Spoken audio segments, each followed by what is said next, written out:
Olá, pessoal. Então, hoje eu vou dar continuidade ao que eu estou chamando desse projeto de vídeo resenha ou leitura comentada, seguindo aqui com o livro do Cortella, Por que Fazemos o que Fazemos. E hoje eu vou comentar então um pouco sobre o capítulo 1, que os capítulos eles são pequenos, mas tem muito conteúdo, né? Então eu não consegui esgotar o primeiro capítulo, mas decidi gravar para que a gente não faça vídeos muito longos, né? A proposta é ser vídeos curtos. Então vamos lá. O capítulo 1 tem como título A Importância do Propósito. E ele abre o capítulo com a seguinte afirmação: uma vida pequena é aquela que nega a vibração da própria existência. O que é uma vida banal? Uma vida venal? É quando se vive de maneira automática, robótica, sem uma reflexão sobre o fato de existirmos e sem consciência das razões pelas quais fazemos o que fazemos. E isso fala tanto de como a maioria de nós tem levado a vida nos últimos tempos. Piloto automático ligado na última potência, na alta potência, né? Essa forma que a gente desenvolveu, né? Que nós desenvolvemos e aí generalizando realmente, tá a serviço de quê? Eu acho que essa é uma boa pergunta para a gente se fazer, né? Guardando as devidas singularidades individuais, eu me arrisco a afirmar que o piloto automático ele está a serviço ou ao desserviço, né, do não sentir. Porque sentir demanda um certo descontrole, vamos dizer assim, né? Se entregar aos afetos é, de alguma maneira, não conseguir controlar todas as variáveis, né? A gente acredita, nos fizeram acreditar que somos seres racionais. E quando na verdade, quando na realidade a gente pode perceber que nós somos seres emocionais primordialmente, né? Sentir é intenso, é conseguir estar aqui, estar no presente. E qualquer um dos sentimentos, seja ele amor, raiva, alegria, prazer, dor,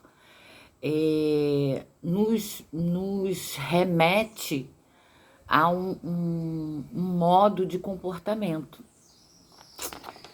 E quando a gente está no piloto automático, é como se a gente criasse uma espécie de dormência coletiva, a gente pode afirmar, né? Então, o que eu tô tentando expressar aqui é de uma percepção de uma dormência coletiva dos nossos afetos, né? Ao sentirmos, somos impulsionados para um campo onde o controle não é absoluto, como eu falei ainda agora, né? E esse não controle, né, leva a um sentimento muito nobre e, no entanto, que muitas vezes, em grau elevado, nos paralisa, que é o medo, né? Então, por medo, eu me protejo, por medo, eu crio mecanismos de defesas, justamente para não me deparar com a minha impotência, com a minha, a minha fragilidade, né? Vivemos com algumas crenças. Por exemplo, eu tenho todo o tempo do mundo, amanhã eu serei melhor, mais inteiro, eu sou bom, o mundo é que não presta. Essas crenças, de alguma maneira, nos criam uma fantasia de proteção no nosso próprio mundo. E, por outro lado, também cria uma outra fantasia que é de que a gente vai ter todo o tempo do mundo para fazer aquilo que a gente não está conseguindo fazer hoje, né? Eu poderia citar outras, muitas crenças e pensamentos, né? Juntamente com o medo, que nos arrastam para um pensamento que nos levam justamente para essas atitudes automáticas, robotizadas, né? O Cortella traz também uma citação do jornalista gaúcho Aparício Torelli, grande frasista, como ele diz, que ficou conhecido como Barão de Tararé, que diz o seguinte: a única coisa que você leva da vida é a vida que você leva. Então aqui façamos uma pergunta, nos façamos essa pergunta. Como temos levado a nossa vida? Como você tem levado a sua vida? Qual o propósito que coloco diante de mim? É o que Cortella nos pergunta aqui no seu texto. A palavra propósito, segundo ele, em latim, carrega o significado daquilo que eu coloco adiante.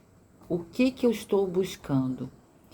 Então, o propósito, uma palavra que ficou aí muito já batida, como se diz, e não sei que fenômeno é esse,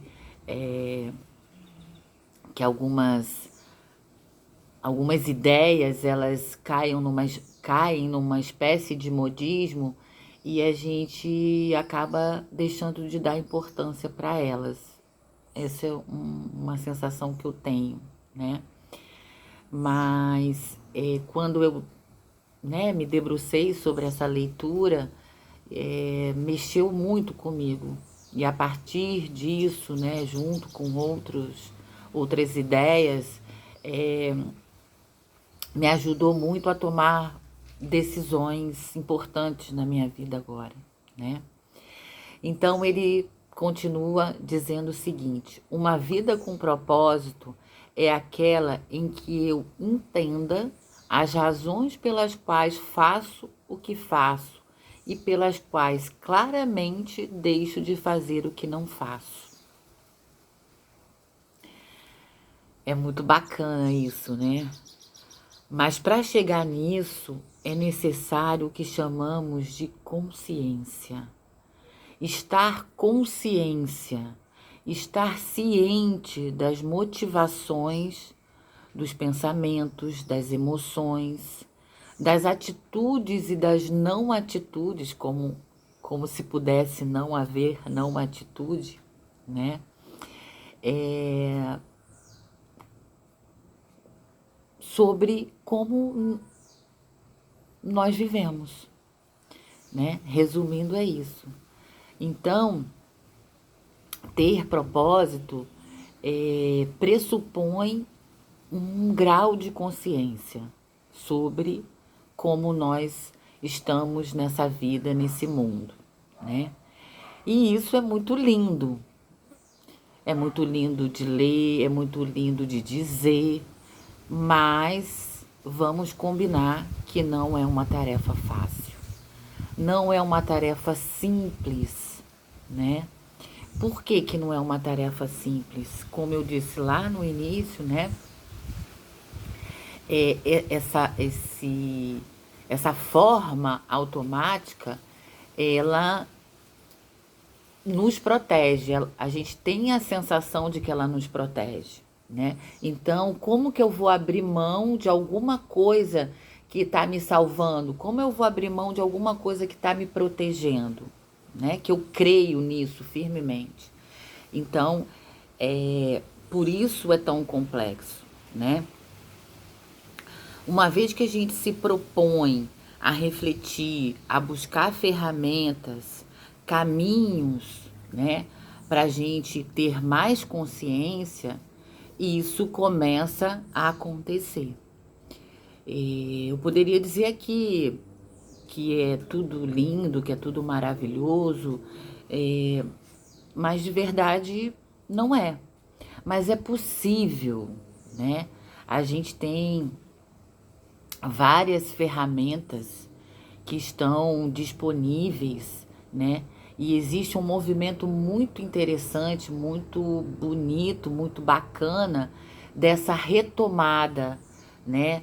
Dessa retomada da consciência, ou seja, poder saber o que te leva a fazer o que você está fazendo, né? E na impossibilidade de fazer aquilo que você gostaria realmente, né, lá dentro de você, você ter